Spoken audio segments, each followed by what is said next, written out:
में मैं आज आपको जो टॉपिक कराने वाला हूँ वो है हमारे पास धारणीय विकास यानी कि सस्टेनेबल डेवलपमेंट। तो सस्टेनेबल डेवलपमेंट के बारे में आज हम इस वीडियो में पढ़ेंगे और आपको बहुत अच्छे से चीज़ें जो है समझ में आ जाएंगी। तो चलिए दोस्तों स्टार्ट करते हैं इस वीडियो को। तो दोस्तों जब मैं बात करता हूँ यहाँ पर हमारे पास धारणीय विकास यानी कि सस्टेनेबल डेवलपमेंट की, तो मैं सस्टेनेबल डेवलपमेंट की जब भी बात करूँगा तो मैं बात कर रहा हूँ एक ऐसे डेवलपमेंट, एक ऐसे विकास की जहाँ पर हम जितने भी नेचुरल रिसोर्सेज हैं हमारे पास, या हमारे पास ह्यूमन कैपिटल है, या जो भी हमारे पास फिजिकल एसेट्स हैं, उन सभी फिजिकल एसेट्स की हम ग्रोथ की बात कर रहे हैं। और उनमें जो ग्रोथ होगा वो लॉन्ग टर्म तक सस्टेनेबल तरीके से होना चाहिए, जिससे आज के करंट टाइम में भी हमारे पास लोगों को उससे बेनिफिट मिले और आने वाले टाइम में जो आने वाली हमारी जनरेशन है, पीढ़ी है, उस पीढ़ी को भी उसका नुकसान ना हो। यानी कि आने वाली पीढ़ी के लिए भी वो नेचुरल रिसोर्सेज या जो हमारे पास फिजिकल या फिर ह्यूमन एसेट्स हमारे पास हैं, उन सभी एसेट्स को हम स्टोर करके रख सकें, उनको वेल बीइंग तरीके से यूज़ कर सकें। वो हमारे पास जो है सस्टेनेबल डेवलपमेंट होता है। तो सस्टेनेबल डेवलपमेंट इसलिए भी ज़रूरी है क्योंकि इकोनॉमी में जब हम डेवलपमेंट की बात करते हैं तो वो डेवलपमेंट एक कंटिन्यूस प्रोसेस में होना चाहिए, और वो कंटिन्यूस प्रोसेस में जब होगा जब वो सस्टेन करेगा। ठीक है, यानी कि धारणीय होगा, मतलब आज भी है विकास, कल भी होगा, परसों भी होगा, यानी आने वाले वक्त में वो डेवलपमेंट जो विकास है वो होता रहेगा। और जो विकास है वो उसकी दर जो है वो लगातार बढ़ते रहेगी, और जो हम रिसोर्सेज अभी यूज़ कर रहे हैं उन रिसोर्सेज की कमी भी ना हो। मतलब आज के विकास के लिए, आज के डेवलपमेंट के लिए हम रिसोर्सेज का यूज़ कर लें, बट वो रिसोर्सेज आने वाली जनरेशन के लिए क्या हो जाएं, कम हो जाएं, तो वो भी एक बहुत बड़ी प्रॉब्लम बनती है। तो हम सस्टेनेबल डेवलपमेंट यानी धारणीय विकास के थ्रू ये कोशिश करते हैं कि जो आज हमारे पास नेचुरल रिसोर्सेज हैं उनके थ्रू हम जो ग्रोथ कर रहे हैं वो ग्रोथ आने वाली जो जनरेशन है, जो पीढ़ी है, उसके लिए भी वो ग्रोथ उतनी ही फायदेमंद हो जितनी आज के वक्त के लोगों के लिए होती है। ठीक है स्टूडेंट्स, यहाँ तक आपको चीज़ें जो है समझ में आ गई होंगी। अब हम बात कर लेते हैं कि फीचर्स क्या है सस्टेनेबल डेवलपमेंट के, यानी कि धारणीय विकास की विशेषताएं क्या हैं, क्या फीचर्स हैं इसके। ठीक है, तो सबसे पहला इसका फीचर आता है sustain in the rise of the real capital, real per capita income and economic welfare, यानी कि प्रति व्यक्ति वास्तविक आय और आर्थिक कल्याण में धारित वृद्धि। सस्टेन कंटिन्यूस, जो मैंने आपको बताया ना कि लगातार उसमें वृद्धि होनी चाहिए। मतलब जो हमारी रियल पर कैपिटा इनकम है, पर कैपिटा इनकम मैंने आपको निकालना बता रखा होगा। पर कैपिटा इनकम निकालते हैं आप, जो भी आपकी टोटल इनकम है डिवाइड कर देते हैं टोटल पॉपुलेशन से, तो आपके पास पर कैपिटा इनकम यानी कि पर व्यक्ति आय जो है निकल के आ जाती है। प्रति व्यक्ति आय जो है वो लगातार ग्रोथ करनी चाहिए, और इकोनॉमिक वेलफेयर यानी कि आर्थिक कल्याण होना चाहिए। हमारी इकोनॉमी में जो भी इकोनॉमिक एक्टिविटीज़ चलती हैं, जो भी आर्थिक क्रियाएँ चलती हैं, उन सभी आर्थिक क्रियाओं का जो विकास हो रहा है वो सस्टेन होना चाहिए। यानी कि आज उसका डेवलपमेंट हो रहा है, उसका विकास हो रहा है, तो आने वाले वक्त में ऐसा ना हो कि वो जो है आने वाली जनरेशन के लिए ना हो डेवलपमेंट। तो डेवलपमेंट जो है वो सस्टेन होना चाहिए, लगातार कंटिन्यूअस जो है ये प्रोसेस बना होता रहना चाहिए। ठीक है, सेकंड पॉइंट की हम बात करते हैं rational use of natural resources, यानी कि प्राकृतिक संसाधनों का विवेकपूर्ण प्रयोग करा जाए। अब हम बात कर रहे हैं कि सस्टेन डेवलपमेंट, यानी कि आज के वक्त जो रिसोर्सेज हैं वो रिसोर्सेज आने वाली जनरेशन के लिए भी बचे रहें। तो उसके लिए क्या करें, आप जितने भी नेचुरल रिसोर्सेज हैं आपके पास, उनका बहुत ही विवेकपूर्वक यानी कि बहुत ही रैशनल तरीके से उनका यूज़ किया जाए। ये नहीं कि यह फालतू में उनका ज़्यादा यूज़ किया जा रहा है। उनका यूज़ ऐसे किया जाए कि अगर हमें 10 यूनिट की ज़रूरत है तो हम 5 यूनिट में काम चला लें, 3 यूनिट में काम चला लें। मतलब कम से कम उनका यूज़ करा जाए और फ्यूचर में आने वाली जनरेशन के लिए उसके लिए सेव भी किया जाए। ठीक है, थर्ड पॉइंट आप देखिए, no reduction in the ability of the future generation to meet their own needs, यानी भावी पीढ़ी जो आने वाली जनरेशन है उसमें अपनी ज़रूरतों को पूरा करने में सामर्थ्य में कमी का ना होना। ठीक है, मतलब ऐसा ना हो कि आपके पास कोई भी जो आज हम रिसोर्सेज यूज़ कर रहे हैं वो ख़त्म हो जाए आने वाली जनरेशन के लिए। जैसे हम बात करते हैं पेट्रोल डीजल की, तो पेट्रोल डीजल हम लोग अभी इतना ज़्यादा यूज़ कर रहे हैं कि शायद आने वाली जो हमारी पीढ़ी है उसको पेट्रोल डीजल का यूज़ वो कर ही ना पाए, उसको पेट्रोल डीजल मिले ही ना। तो ऐसा भी हमको नहीं करना है, क्योंकि ये भी जो है एक बहुत बड़ा नुकसान होगा इकोनॉमी के लिए। इकोनॉमिक लेवल पर अगर हम इस चीज़ को स्टडी करें, समझें तो ये हमारे लिए ये भी एक बड़ा नुकसान है। तो ऐसा भी हमारे द्वारा नहीं किया जाना चाहिए। नेक्स्ट अगर हम बात करें, नो इंक्रीज इन पॉल्यूशन।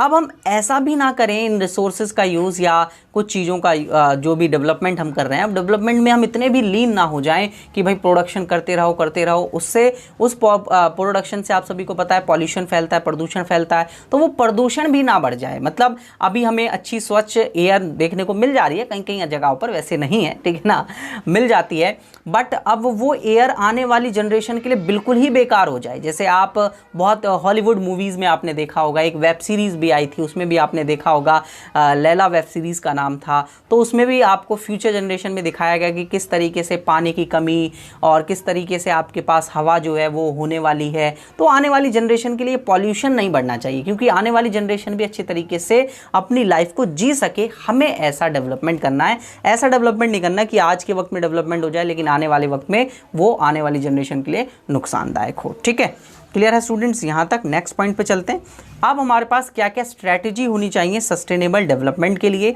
यानी कि धारणीय विकास की क्या क्या रणनीति हमारे पास होनी चाहिए, जिन रणनीति को अपनाकर हम कंट्रीज़ में सस्टेनेबल डेवलपमेंट करेंगे। ठीक है, तो सबसे पहले जब मैं बात करता हूँ तो पहला है इनपुट एफिशिएंट टेक्नोलॉजी, यानी कि जो आगत आप लगा रहे हैं उसकी कुशल प्रौद्योगिकी, यानी कि टेक्नोलॉजी जो आप यूज़ कर रहे हैं वो बहुत ही एफिशिएंट होनी चाहिए। ऐसा नहीं होना चाहिए कि जो आप टेक्नोलॉजी इनपुट लगा रहे हैं, इनपुट को लगाने की टेक्नोलॉजी बेकार हो, जिससे ज़्यादा इनपुट आपको लगाना पड़े, ज़्यादा रिसोर्सेज बेकार हो जाएं। ऐसी टेक्नोलॉजी को आप अपनाएं जिससे कम से कम रिसोर्सेज में ज़्यादा से ज़्यादा आउटपुट, ज़्यादा से ज़्यादा रिजल्ट हमें जो है मिल सके। ठीक है, नेक्स्ट हम बात करते हैं use of environmental friendly source of energy. जितने भी आपके पास ऊर्जा के पर्यावरण स्नेही संसाधन हैं उनका अधिक से अधिक प्रयोग करें। जैसे आप सभी को पता है पेट्रोल डीजल बहुत ही मतलब पॉल्यूशन करते हैं, तो उसके लिए हम लोगों ने सीएनजी को निकाला।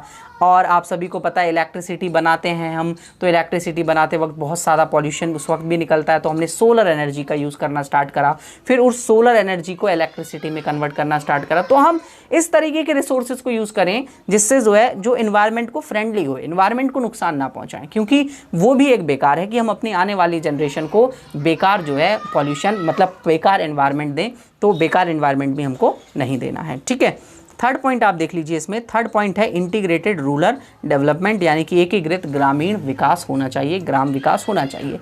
मतलब जो आप अभी डेवलपमेंट कर रहे हैं वो डेवलपमेंट शहरों तक ही सीमित ना हो। मतलब जो डेवलपमेंट हमारे द्वारा किया जा रहा है वो डेवलपमेंट अभी हम अर्बन एरियाज़ में, शहरों में ज़्यादा कर रहे हैं, तो हम कोशिश करें कि अर्बन एरियाज़ में डेवलपमेंट करने के साथ साथ हम लोग जो डेवलपमेंट है वो रूरल एरियाज़ में भी करें और रूरल एरियाज़ भी जो है ज़्यादा से ज़्यादा डेवलप हो सकें। ठीक है, तो ये हमारी एक मेन कोशिश होनी चाहिए। वहीं फोर्थ हम पॉइंट की बात करते हैं, convert sunlight into the solar energy. जो अभी मैं बात कर रहा था, सनलाइट को सोलर एनर्जी में कन्वर्ट करो, यानी कि सूर्य की ऊर्जा को सौर ऊर्जा में कन्वर्ट करें एंड सोलर एनर्जी को इलेक्ट्रिसिटी में कन्वर्ट करें। फिर जो सोलर एनर्जी यानी कि सौर ऊर्जा आपके पास आई है उसको आप बिजली में परिवर्तित कर लें, तो आपके पास बिजली आ जाएगी और एक इकोनॉमिक फ्रेंडली आपके पास सोर्स ऑफ पावर होगा, यानी कि ऊर्जा का एक अच्छा स्रोत होगा जो पर्यावरण स्नेही होगा। ठीक है, ज़्यादा शुद्ध हिंदी तो यूज़ नहीं कर रहा हूँ मैं, बता देना। ठीक है, फिफ्थ पॉइंट देख लीजिए, फिफ्थ है शिफ्ट टू ऑर्गेनिक फार्मिंग, यानी कि जैविक खेती की तरफ आपको क्या होना चाहिए, खिसकना चाहिए। मतलब आज के वक्त में आप क्या कर रहे हैं, एग्रीकल्चर करने के लिए बहुत सारे फर्टिलाइजर्स का यूज़ करते हैं, केमिकल्स का यूज़ करते हैं और पेस्टिसाइड्स का यूज़ करते हैं, जिससे क्या होता है कि जो फर्टिलाइजेशन हो रहा है लैंड का वो अनफर्टाइलाइज लैंड होते जा रही है, यानी कि उसका जो उपजाऊपन है वो धीरे धीरे क्या होते जा रहा है, कम होते जा रहा है। तो उपजाऊपन कम करते हैं केमिकल्स, तो इनका आप कम से कम यूज़ करें। तो बेसिकली आप इनको छोड़कर पूरे तरीके से ऑर्गेनिक फार्मिंग पर शिफ्ट हो जाएं, यानी कि जैविक कृषि पर। तो जैविक कृषि आप सभी को पता ही होगा, ऑर्गेनिक फार्मिंग, यहाँ पर हम पूरे तरीके से सारे के सारे ऑर्गेनिक पेस्टिसाइड्स या फिर हमारे पास ऑर्गेनिक सीड्स हम बात करें या ऑर्गेनिक फर्टिलाइजर्स की हम बात करें, खाद वगैरह, इन सब की हम जो है ऑर्गेनिक यूज़ करते हैं, मतलब जैविक यूज़ करा जाता है। जो मनुष्य या जो फल सब्जी होते हैं, वेजिटेबल्स वगैरह होते हैं, इनकी वेस्टेज से बनाते हैं हम फर्टिलाइजर्स एक्सेट्रा, है ना। ये पूरा एक प्रोसेस है, जब आपने ये पढ़ा भी होगा वैसे ऑर्गेनिक फार्मिंग के बारे में। ठीक है, तो ऑर्गेनिक फार्मिंग को हमें अपनाना चाहिए जिससे सस्टेनेबल डेवलपमेंट हो और आपको स्वास्थ्य के लिए एक अच्छे वेजिटेबल्स, फ्रूट्स, क्रॉप्स मिले ताकि आपकी हेल्थ भी अच्छी रहे। ठीक है, क्योंकि जो आप ये आज के वक्त में हम प्रोडक्ट्स देखते हैं, वेजिटेबल्स देखते हैं, सारे के सारे मतलब केमिकल से बनाए जा रहे हैं जो हमारी हेल्थ पर एक बुरा इम्पैक्ट डालते हैं, तो इससे हमारी हेल्थ भी बेकार हो रही है, तो इसको भी हम ठीक कर सकते हैं। ठीक है, नेक्स्ट है रिसाइकल द वेस्ट, यानी कूड़ा करकट को पुनः उपयोग। मतलब आप वेस्ट्स का यूज़ करें जिसको दोबारा रिसाइकल किया जा सकता हो। तो रिसाइकल करें ज़्यादा से ज़्यादा वेस्ट्स को, जिससे आपके पास सस्टेनेबल डेवलपमेंट क्रिएट हो, यानी कि ज़्यादा से ज़्यादा धारणीय विकास हो आपकी इकोनॉमी के अंदर। नेक्स्ट है awareness to converge natural assets for the integrated of the equity, यानी कि अंतर पीढ़ी समानता की एक प्राकृतिक संपत्ति को सुरक्षा रखने की चेतना। मतलब जो भी आपके पास पब्लिक एसेट्स हैं, जैसे आप बात करते हैं रोड्स हो गए, ब्रिड्ज हो गए, पार्क्स हो गए, ये पब्लिक एसेट्स हैं। इन पब्लिक एसेट्स को आप सेव करके रखें ताकि आज के वक्त में भी ये रहें और आने वाली जनरेशन के लिए भी ये रहें। या फिर आप बात करते हैं नेचुरल रिसोर्सेज की, आप बात करते हैं ऑयल गैसेस की, इनको भी आप सेव करके रखें। आप बात करते हैं वाटर्स की, इनको भी आप सेव करके रखें ताकि आने वाली जनरेशन को ये सब चीज़ें मिल सकें। ठीक है। नेक्स्ट है पब्लिक मीन्स ऑफ ट्रांसपोर्ट, यातायात के सार्वजनिक संसाधनों का उपयोग करें। देखिए क्या होता है कि अगर आप अपना खुद का यूज़ कर रहे हैं कोई भी मीड ऑफ ट्रांसपोर्ट, ठीक है, यानी कि आप अपनी खुद की गाड़ी से बाइक से जा रहे हैं, तो आप पेट्रोल उसमें लगा रहे हैं, यूज़ कर रहे हैं, तो लेकिन जा आप अकेले रहे हैं। वहीं अगर उतना ही हम पेट्रोल एक बस में लगाएं, तो आप सभी को पता है बस में नॉर्मली 30 से 40-50 पैसेंजर आ जाते हैं, तो उतना ही पेट्रोल 30-40-50 पैसेंजर्स के लिए लगा।